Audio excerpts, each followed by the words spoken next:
po ay tinatawag din na doctrine of eternal security. No po? Yun ang another term niyan. Okay, OSAS, once saved, always saved.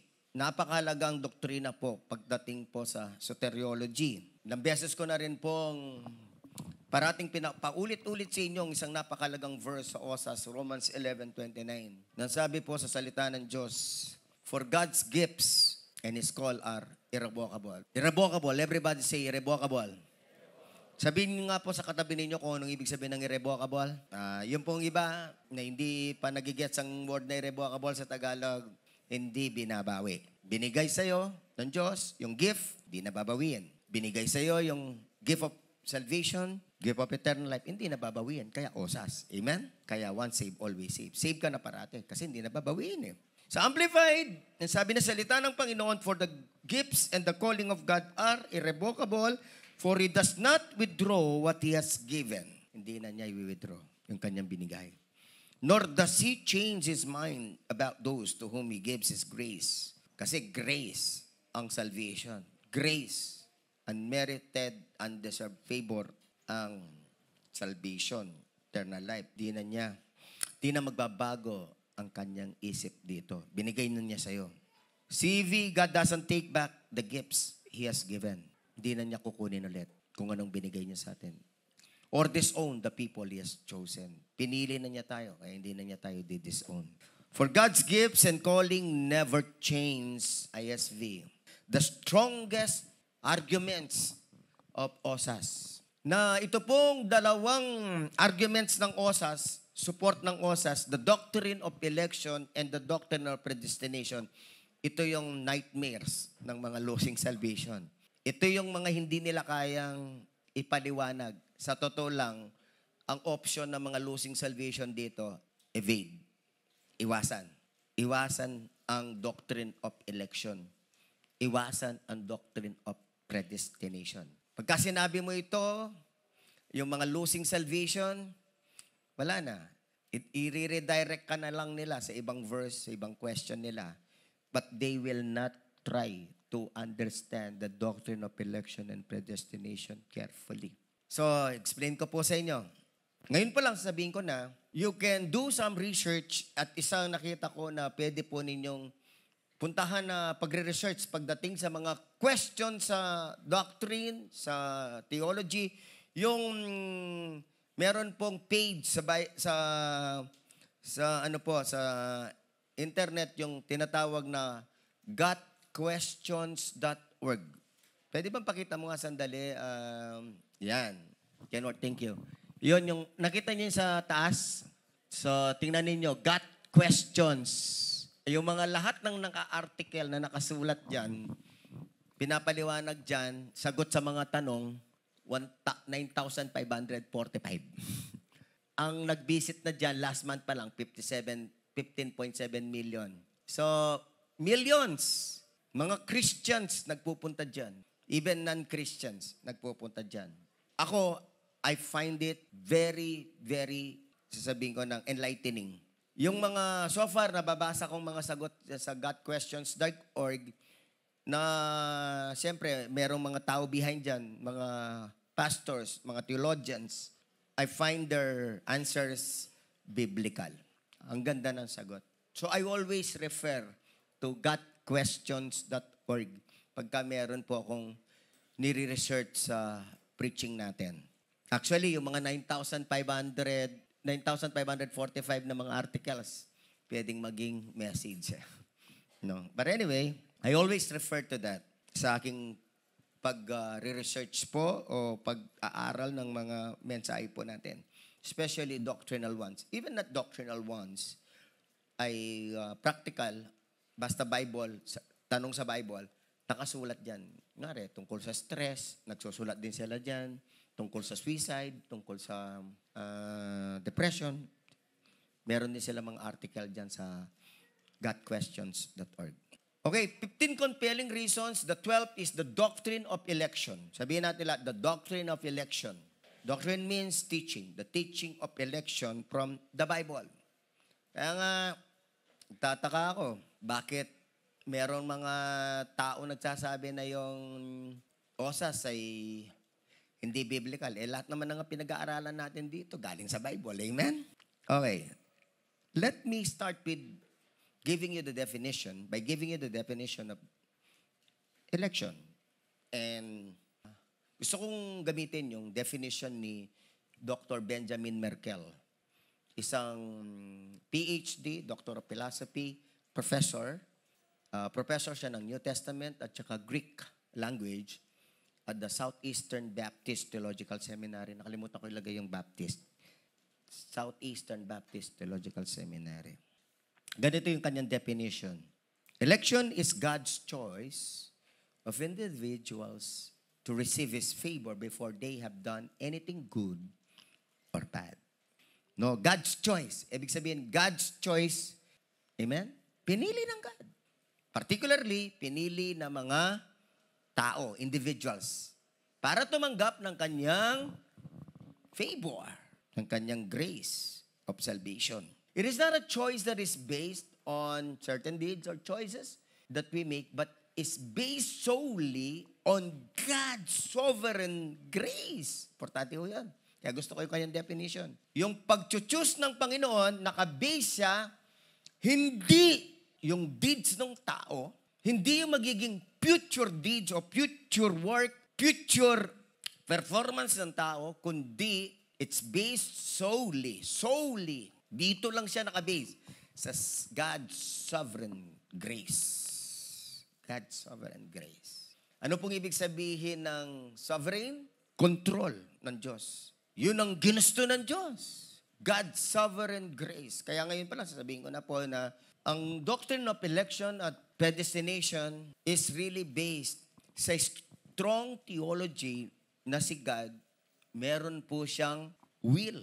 Nilikha din niya tayong may will. Pero ngayon lang, sasabihin ko na sino ba ang will ang masigit na mananaig? No? Sinong mas malakas dapat na will na manaig? Siyempre, disrespectful naman kung sabihin natin mananaig yung will natin, di ba? Which the losing salvation emphasizes. Disrespectful naman yon para sa akin. So, the verb to choose or to elect, yung verb na to ay galing sa salitang eklego. It's found 22 times in the New Testament. It is used 8 times of Christ choosing or electing. No? 8 times nito ginamit ng Panginoong Hesus. Kaya hindi siya simple doctrine. Even Jesus Christ Himself mentioned about the doctrine of election. He taught the doctrine of election. So, let me start with what Jesus said from Mark 13:27. 8 times na sinabi, pero let's just see two of these 8. Sabi ng Mark chapter 13, verse 27, then He will send out the angels and gather His what? Elect from the four winds, from the ends of the earth to the ends of heaven. His elect. Yung mga pinili ng Diyos. Igagather ng mga angels from the four winds, from the ends of the earth to the ends of heaven. This talks about the future. Eschatology ito. Eschatological verse ito na tinuro ng Panginoon. So Jesus Christ mentioned about His elect. So Jesus taught about the doctrine of election. And from Luke chapter 18 verse 7, we can read this. Sabi ni Jesus, and will not God give justice to His elect who cry to Him day and night? Will He delay long over them? This is about prayer. Yung mga nagpe-pray sa Ama. So, sabi niya, will He not give justice to the elect or to His elect? No? Yun ang sabi ng Panginoong Hesus. So, pagka binasa niyo pa nga yung buong Luke 18, kapag tayo po ay nagpe-persevere, hindi tayo nag-quit sa prayer, tayong mga elect, ibibigay ng Ama yung ating inihingi. Amen? Jesus mentioned about elect, the word elect, and He taught about the doctrine of election. Titus chapter 1, verse 1. The Word of God says, Paul, a servant of God and an apostle of Jesus Christ, for the sake of the faith of God's elect and the knowledge of the truth which accords with godliness. So, sinulatan niya si Titus at ang sabi niya, siya daw ay naging servant at apostle ni Jesus Christ para sa pananampalataya ng mga God's elect, for the faith of God's elect. Kasi nga, magiging equiper siya ng mga Christians. So, sinusulatan niya si Titus, sinasabi niya, yung mga God's elect, yung mga believers kay Christ. So, to further understand, let's read also Romans 8:33. Ganito sabi ng Romans 8:33, who shall bring any charge against God's elect? It is God who justifies. No? Sino pang hahatol? Sino pang magbibigay ng charge sa mga God's elect? And we know that the book of Romans is all about the church at Romans. Ang sinulatan ni Paul, yung mga Christians sa Romans, di ba? Kaya yung mga Christians sa Romans, ang tawag niya doon, God's elect. So, who are the God's elect? Ang mga God's elect, ang mga believers. Amen?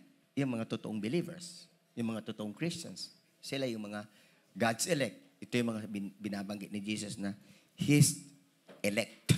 Sabi ng Romans 9:11, though they were not yet born and had done they had done nothing either good or bad, in order that God's purpose of election might continue. Not because of works, but because of Him who calls. Ang ganda ng verse na to. In order that God's purpose of election. Paul was talking about God's purpose of election. So, merong God's election. Para mas maintindihan po ninyo, jump tayo sandali sa Ephesians 1:4-5. Ephesians 1:4-5. Let's read. 1, 2, 3, go. Read. Even as He chose us in Him before the foundation of the world, that we should be holy and blameless before Him. In love, He predestined us for adoption to Himself as sons through Jesus Christ according to the purpose of His will. So dito, He chose us in Him.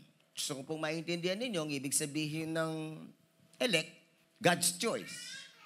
No? Yung pagpili ng Diyos. So yung chose here, at saka elect, synonym po yan. Magkapareho po ng kahulugan yan. Kaya ang tanong dito, tulungan tayo ng Holy Spirit. Kailan po tayo chinose? Kailan po tayo pinili? Kailan po tayo hinirang? Kailan tayo hinirang? Sabi na salita ng Panginoon, napakaliwanag, even as He chose us in Him before the foundation of the world. Lahat na nagbasa ng Genesis, magsabing amen. Diba sa book of Genesis, chapter 1, nilikha ng Panginoon ang world, ang mga foundations ng world. Nilikha ng Panginoon.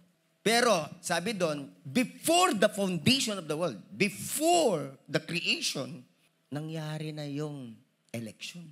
Nangyari na yung election. Grabe, bago ka pa ipinganak, nangyari na yung election mo. Pinili ka na ng Diyos. Bago pa nalika, o sinilang din ang magulang at mga lolo-lolo mo, kanununuan mo, pati na yung unang tao dito sa mundo. Si Adan at saka si Eva. Bago pa sila nilikha ng Panginoon. Napili na tayo.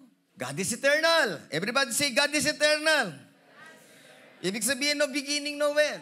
God is omniscient. God knows everything. The past, the present, the future. Di ba? God is omnipresent. Ibig sabihin, nandun siya noon sa past, nandito siya present, nandun na siya sa future. Alam niyo ba si God, nandun na siya sa 2025? Amen? 2050, 3,000. Nandun na si God. Kaya nga yung salitang, everything is history in God, ibig sabihin nun sa Tagalog, para mas maintindihan lang po, no? Kasi yan, minsan, kinakanta, nagiging bukang bibig, pero baka yung iba, hindi ganap na naiintindihan. Everything is history in God means, God was already in the future. Ay, grabe naman. Amen? Galing na siya sa nakaraan. Nandun na siya sa nakaraan. Nandun na rin siya sa future. Galing na rin siya sa future. Baka parang yung salitang back to the future. Di ba? Merong time machine. You know, the doctrine of God, theology about God. If God is God, He is not confined with time. He is transcendent. Ibig sabihin, hindi siya kinokontrol ng panahon, ng oras, in order for God to be God. Amen? God is infinite. God is infinite. So mga kapatid, Sinasabi ng verse na to na si God, self-existing si God. Nobody caused God to exist. So, nung wala pang mundo, grabe, kilala ka na niya. Grabe, pinili ka rin niya. Wala ka pang ginagawa. Hindi ka napili dahil sa gagawin mo. Hindi. Ano sabi ng salita ng Panginoon? In love, He predestined. Mamaya explain ko sa inyo yung salitang predestined. Pero, ibig sabihin dito, dahil sa pag-ibig ng Diyos. At ang pag-ibig ng Diyos, unconditional, wala naman. Wala ka pang pinapakita, minahal ka na ni Lord. Amen? Grabe. Gusto ko pong maintindihan ninyo na yung doctrine of election of individuals na particularly inelect ka, chinus ka to be saved. Diyan talaga nakapatungkol yung tinatawag na doctrine of election. Inelect yung mga individual na maliligtas. At ang election ay nangyari bago pa nalika ang anything in this world.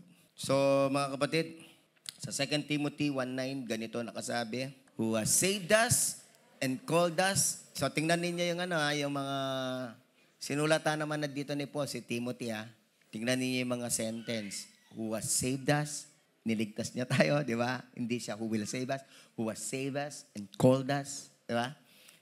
With a holy calling, not according to our own accomplishments. Bakit tayo na-save at tinawag? Bakit tayo napili? Not according to our own accomplishments. Hindi kung ano yung nagawa mo, but according to His own purpose and the grace that was given to us in the Messiah Jesus before what? Time began. Before time began, di ba? Kailan po nag-umpisa yung oras? Nag-umpisa yung oras nung nalika yung langit at lupa, di ba? Doon na nalika yung 24 hours, no? 12 hours in the day, and then 12 hours in the evening. Although nung unang panahon, marami pang mga debate dyan tungkol sa bilang ng oras, bilang ng araw, di ba? Dami pang debate bago pa nagkaroon ng Gregorian calendar, di ba? Bago, ang ginagamit po natin ngayon, baka hindi nyo lang, Gregorian calendar. China has their own calendar. Israel has their own calendar. Ganon din yung mga Muslim has their own calendar. Pero na standardize lahat sa Gregorian calendar. Ngayon, bago pa nagkaroon, before time began, everybody say, before time began. Before time began, naganap na ang pagpili sa atin. At nung pinili tayo doon, ligtas na tayo noon pa man. Nag-manifest lang yung kaligtasan natin. Nung araw na tinanggap mo si Jesus, nag-manifest lang siya. Nangyari lang siya na aktual. Pero in the mind of God, in the heart of God, you're already chosen, you're already elect, you're already saved. All the saved, all the elect are the saved. Tawag nga dyan sa mga pinili, hindi lang elect, the chosen ones. Colossians 3:12 says, the chosen ones. Sabi doon, put on them as God's chosen ones. So yung mga God's elect, ang tawag din sa kanila, God's chosen ones. Holy and beloved, compassionate hearts, kindness, humility, so forth. Ang gusto ko lang pong i-emphasize dito kung ano ang tawag sa mga Christians sa taga-Colosas, God's chosen ones. God's elect, God's chosen ones. At pinili nga niya tayo, in-explain sa Ephesians at saka sa Romans, in-explain din doon na pinili tayo ng Panginoon, naging chosen one tayo before the time began. Before the time began. Sabi ng 1 Peter 1:2, who have been chosen according to the foreknowledge of God the Father through the sanctifying work of the Holy Spirit to be obedient to Jesus Christ and sprinkled with His blood, grace and peace be yours in abundance. So sinabi din ni Peter, chosen according to the foreknowledge of God the Father. No, ibig sabihin naman ng foreknowledge yung may alam na si Lord sa future. We have been chosen. So ibig sabihin po nito yung nakaraan na to. We will not be chosen, but we have been chosen. Kasi nga, yung tinatawag na omniscience ni God, all-knowing ang ating God. He knows everything. He knows everyone. Kilala ka niya. Sino po dito ang masaya na kilala siya ng Diyos? Chosen siya ng Diyos? Elect siya ng Diyos? Magsabing amen. In-emphasize ni Jesus sa John 15:16. Sabi ni Jesus sa John 15:16, you did not choose me, but I chose you and appointed you so that you might go and bear fruit, fruit that will last. And so that whatever you ask in my name, the Father will give you. Pinili natin ng Diyos kasi pinili niya tayo. Hindi natin siya pinili. Ang tanong, sino yung unang pumili? Si God o ikaw? Si God ang unang pumili. Pinili kanya, pinili niya ako. So dahil napili niya tayo, chosen tayo, elect tayo, nag-work ang Panginoon sa buhay natin, inarrange niya lahat para marinig ang gospel, para marinig ang kamatayan ni Jesus. Punta tayo sa Acts 13:48. Sabi ng Acts 13:48, to make this clearer, when the Gentiles heard this, they were glad and honored the word of the Lord. And all who were what? Appointed for eternal life believed. Antindi ho nito. Yung pong mga appointed for eternal life, ibig sabihin, talagang pinili na noon pa. Nanalig sila nung marinig nila yung salita ng Diyos. Kaya tayo nanalig sa Diyos, appointed tayo for eternal life. Appointed tayo for eternal life. Kaya tayo nanalig. Kung hindi tayo appointed for eternal life, baka hindi tayo nanalig. Kasi kapag appointed ka, maririnig mo yung word of the Lord. Amen? At habang naririnig mo yung word of the Lord, tinutulungan ka ng Holy Spirit na maintindihan. O habang naiintindihan mo, dahil appointed ka for eternal life, mananalig ka. Alam niyo po, minsan may tanong, Pastor, paano naman po yung mga, ibig sabihin pa ba niyan, yung iba, hindi elected tayong napunta sa langit, yung iba, elected silang mapunta sa impyerno. Kaya yung, mamaya pagdating natin sa doctrine of predestination, tayo predestined tayo pumunta sa langit, sila hindi. Alam po ninyo, hindi ako naniniwala, mamaya explain ko sa double predestination. Ibig sabihin ng double predestination, may predestined, yung one predestination is predestined to go to heaven, and then, kaya double, others are predestined to go to hell. I don't believe in double predestination. I only believe in single predestination. Those who are predestined to heaven, yun lang ang pinapaniwalaan ko. Kasi yun na nakasulat sa Biblia. Yung predestined to go to hell, hindi ko po dala-dala yung mensahe na yun kasi wala yun sa Bible. I mean, I can't find that in the Bible. Although yung some are concluding that, yun ang nagiging conclusion nila. But ako ayaw kong i-conclude na ganun pagka hindi nakasulat sa Bible. Amen? Simple lang, ano? Simple lang po ang pananampalataya natin. Kung nakasulat, paniwalaan. Tanggapin at paniwalaan. Pagka hindi nakasulat, nako, medyo ingat-ingat ka dyan, hindi nakasulat eh. Pero pagka nakasulat, wala kang choice, wala akong choice, tatanggapin lang natin yun at maniniwalaan lang natin. Kaya ang tanong ko ngayon, nakasulat pa ang doctrine of election. Yung iba hindi makasagot, parang hindi nabasa yung mga verse. Yung mga nakabasa sa mga verses, magsabing amen. Nakasulat eh. Ako pinapaniwala, nakasulat eh. Amen? Pagka nakasulat, tutulungan ka ng Holy Spirit na maintindihan mo. Ngayon, pagka hindi nakasulat, anong itutulong ng Holy Spirit? Pero lahat ng mga nakasulat, tutulungan tayo ng Holy Spirit na maunawaan. Nakasulat na, God's elect, God chosen ones, the purpose of election. Nakasulat ng maraming beses sa Bible. Naniniwala tayo. Yung mga losing salvation, nakasulat na, iiwasan. Hindi aalamin ng mabuti sa tulong ng Holy Spirit. Kaya losing ang salvation nila. Kasi nga, ayaw tanggapin ng the doctrine of election. But if you believe the doctrine of election, sigurado osas ka. Once saved, always saved ka. Eternal security ka talaga. Kasi yung salvation mo, nag-umpisa na siya sa puso ng Diyos. Nag-umpisa na siya sa isip ng Diyos. At wala nang pwedeng magbago nun. You know, the salvation of everyone. Importante po ba ang kaligtasan? Importante yan. Kaya ang tawag po dyan, lalong-lalo na sa kaligtasan mo at kaligtasan ko, we are billions of people. Pero every single salvation is important to God. Yung kaligtasan mo, ikaw, importante ka sobra kay God. Amen? Sabihin mo sa kata mo, importante ka sa Diyos. Sobrang importante ka sa Diyos. Kaya kailangan mong maintindihan na ang doktrina ng eleksyon. Sobrang importante ka sa Diyos. Na noon pa man, ay inisip ka na ng Diyos. No? May plano na ang Diyos sa'yo. Grabe, di ba?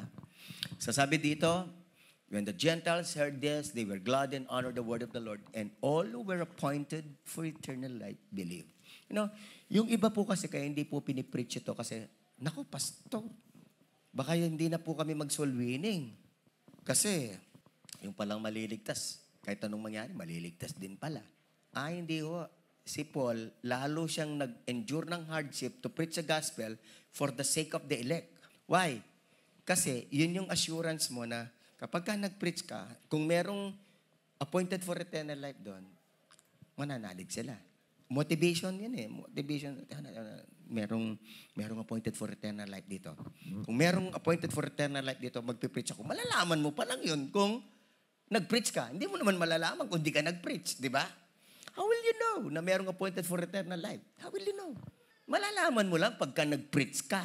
At pagka merong nanalig at tumanggap kay Kristo, doon mo lang malalaman. Kasi no one among us is all-knowing. Di ba? Kaya yon, hindi po ito huwag tayong magpapa-confuse at tayo ay mawawalan na ng gana sa soul winning, sa aggressive, sa passionate soul winning. Hindi. Lalo tayong mamotivate kagaya ni Paul. Mag-preach, malalaman din natin kung merong appointed for eternal life. For after all, the Lord Jesus commanded us to preach. Amen? Whether you know na merong maliligtas o walang maliligtas, ang importante yung obedience mo. You preach the gospel. We're obeying God, di ba? And we will be rewarded. Hindi naman pagka may tumanggap eh. Hindi. Marireward ka sa katapatan mo sa Diyos. Kung nag-preach ka kahit walang tumanggap, dahil tapat kang nagsumunod, marireward ka. We're not only rewarded when there is fruit, when pagka merong mga tumanggap. Hindi naman po tayo doon lang nare-reward. Nare-reward tayo for every act of obedience. For every act of obedience, nare-reward tayo.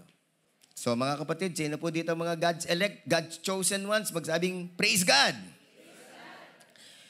Grabe, no? Yung pong napakagandang maintindihan natin na secured tayo kasi yung kaligtasan natin, nag-start na siya before the time began. Before the time began, pinili na tayo. At wala nang makakapagpabago nun. Kung pinili tayo noon, diretso na yun. Diretso na yun. Amen. Hindi na tayo i-disown ng Panginoon. Yun ang sabi ng parati nating binabasa sa Romans 11:29. Sa CEV, sabi doon, God doesn't take back the gifts He has given or disown the people He has chosen. You will never be disowned anymore. So kahit magkasala ka pa, ano man ang kasalanan mo, pinag-usapan nga natin last time, yung grievous sin na incest. Yung incest nga, hindi na disown. Diba?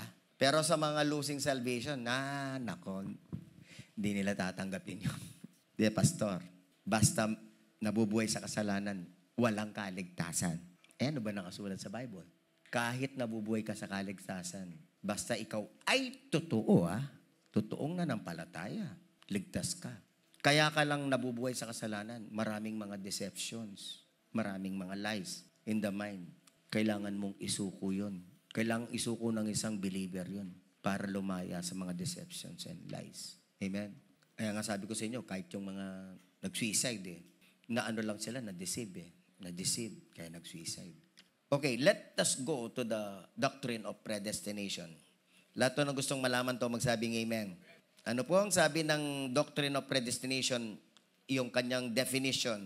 The word translated predestined in the scriptures reference above from the Greek word pro or ridso. Kasi yung Z po sa Greek, pinopronounce siyang DZ Kaya may D pagka sinabi mo, pro or ridso, which carries the meaning of determining beforehand.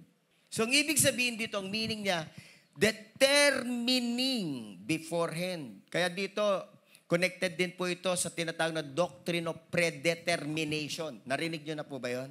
Yung predestination is connected to the doctrine of predestination is connected to the doctrine of predetermination. Determining beforehand, ang ibig sabihin, ordain, dinecree, inordain, Niloob na ng Panginoon, di ba? Yan ang ibig sabihin ng ordaining. Deciding ahead of time. Nagdesisyon na ang Diyos bago pa dumating yung oras. Yan ang ibig sabihin ng predestined.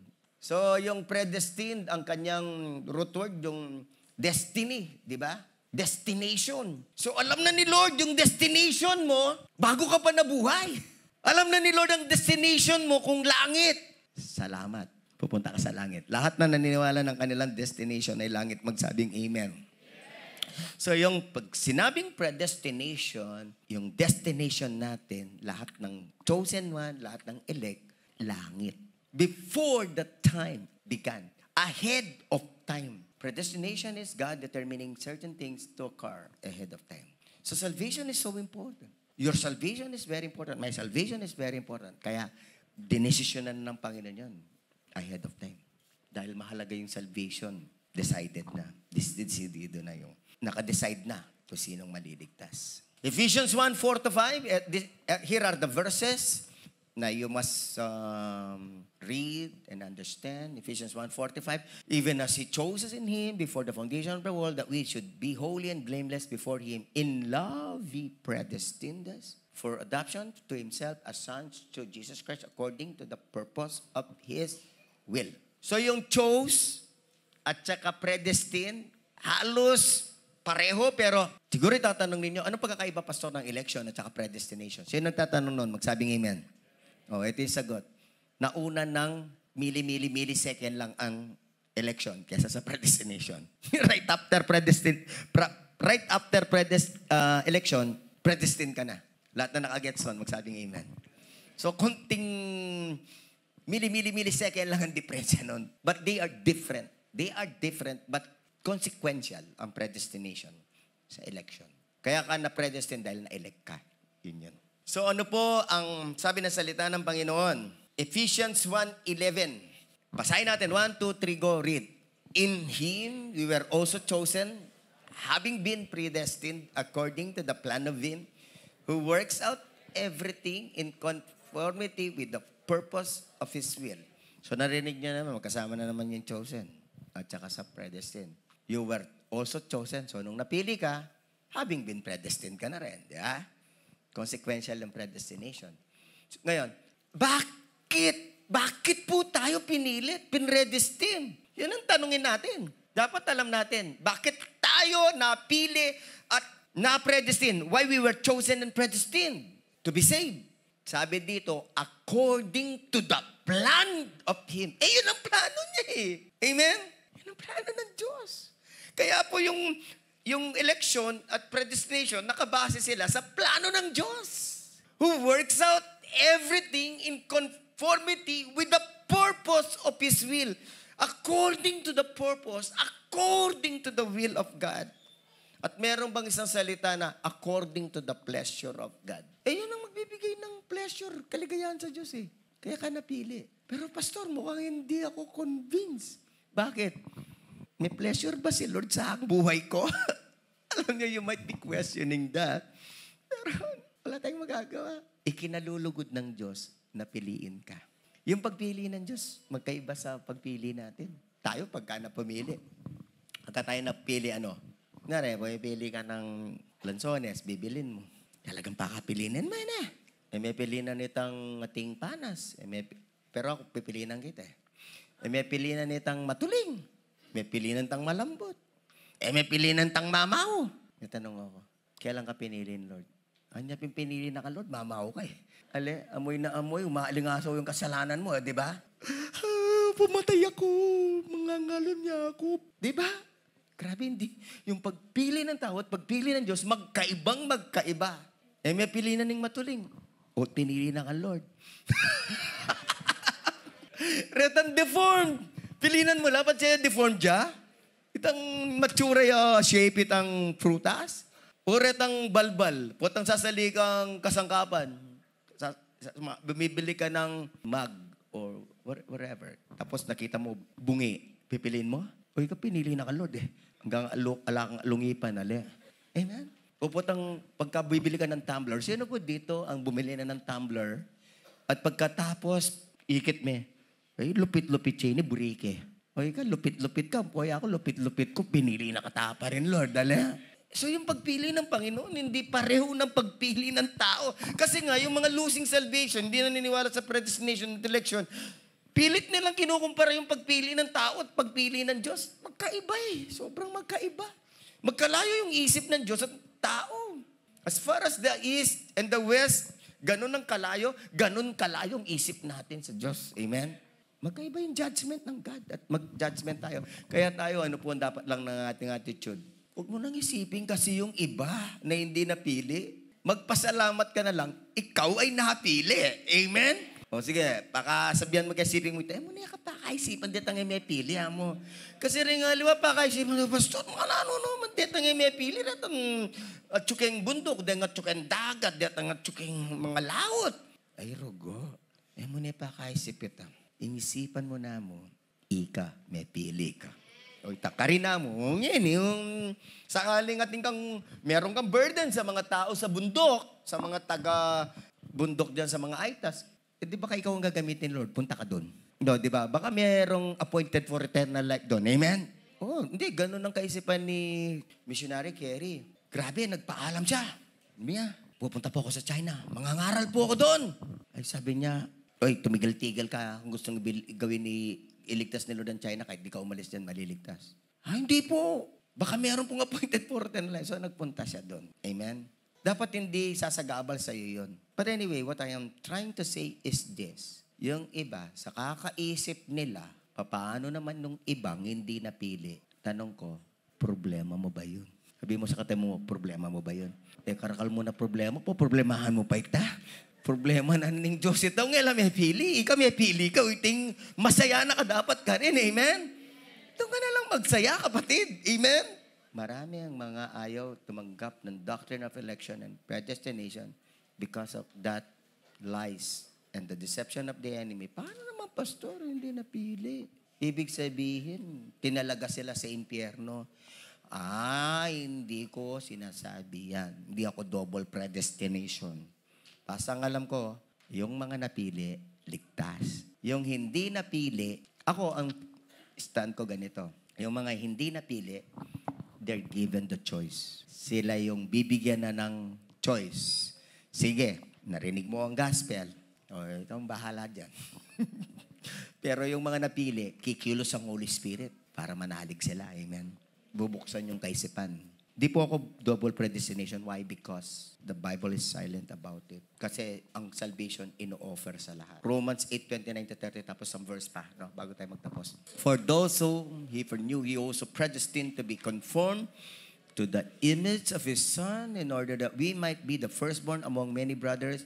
And those He predestined, He also called. Those He called, He also justified. Those He justified, He also glorified. Ngayon, gusto ko pong ipaliwanag sa inyo. Those whom He foreknew, He also predestined. Ang isa po sa mga predestination natin, encouragement natin, yung makonform tayo sa image ni Jesus.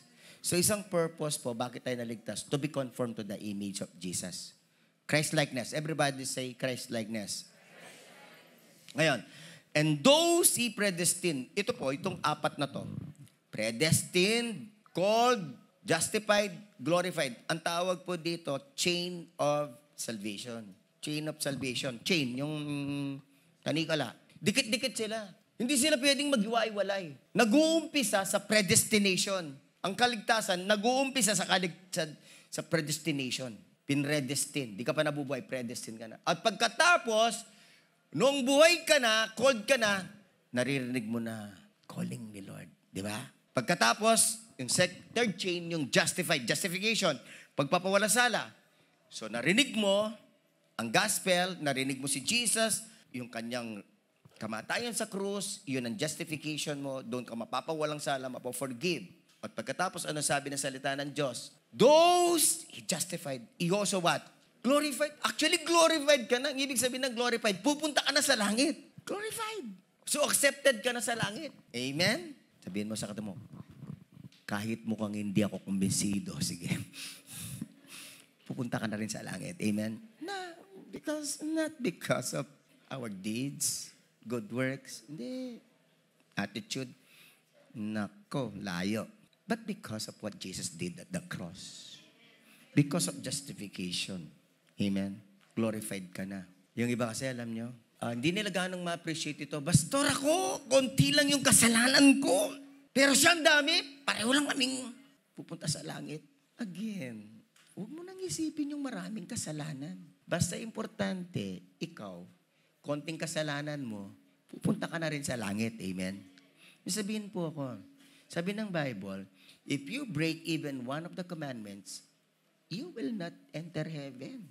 Have you broken any of the commandments of God? Madami din naman, di ba? Pero sabi ng Bible, kahit nakabreak ka lang ng isa o dalawa, and you're not justified, and you're not saved by Jesus, hindi ka pwedeng pumasok sa langit. Yung hindi inugasan sa dugo ni Kristo, kahit konti lang ang kanyang kasalanan, hindi pwedeng pumasok sa langit. Pero yung tao, kahit sandamakmak ang kasalanan, basta inugasan sa dugo, pasok sa langit. Yun yung batas eh.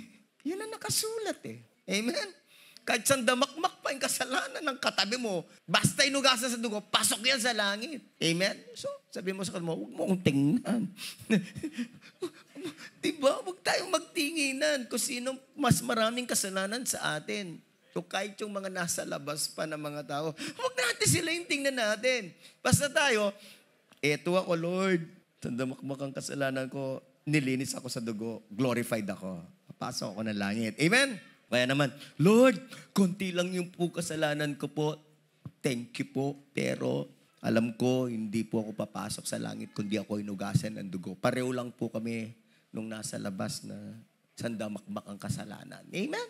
Pareho lang. Pareho lang. Siguro yung iba, sabi na, Pastor, magpakarakal na ako mo kasalanan. Pareho mo pala. Hindi ganyan ang isip ng totoong taong ligtas. Hindi ganyan. Ang proof na totoo ka ligtas, gusto mong magpakabanal.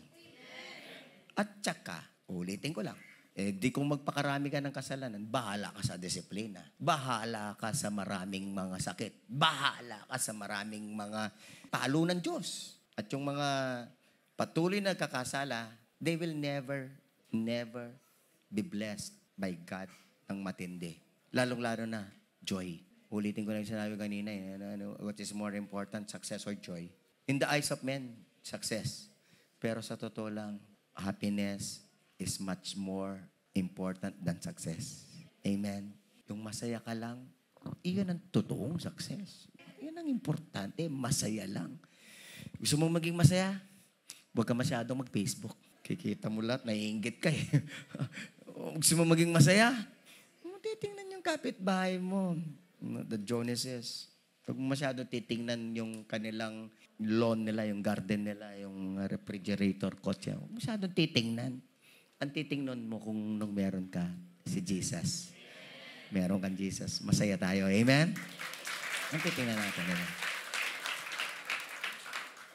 Dami pa akong verse na gusting basahin, pero basahin ko na lang yung Romans 11:33 in closing. Basta kung hindi pa sapat itong preaching ko sa inyo, pumunta kayo sa godquestions.org, okay? Yan lang ang sasabihin ko sa inyo. Punta lang kayo, sapat-sapat na yung nakasulat doon para kayo po ay ma-enlighten at maintindihan mabuti na ang doctrine of election and doctrine of predestination nakasulat. At kung nakasulat, tatanggapin na lang at magpapasalamat na lang. Hindi tayo kagaya ng mga losing salvation. Nakasulat na nga, ayaw pang tanggapin. Amen? Bahala sila. Sabi mo sa mo, bahala sila. Pag-pray na lang natin sila. Pero tayo, naiintindihan na natin. The doctrine of election, the doctrine of predestination, nakasulat. Ilang beses nakasulat. Tinatanggap na lang natin. Amen? Romans 11:33 says, oh, the depth of the riches of the wisdom and knowledge of God. How unsearchable His judgments and His paths beyond tracing out. Grabe, no? Yung wisdom, yung knowledge ni God. Masyadong malalim yan. Hindi natin kaya lahat arukin ang lahat ng wisdom at knowledge ni God. Unsearchable. His paths beyond tracing out. Pero meron ko sabihin sa inyo, kung ano man ang na-search na natin, grateful na tayo. Binigay na ng Holy Spirit. Amen.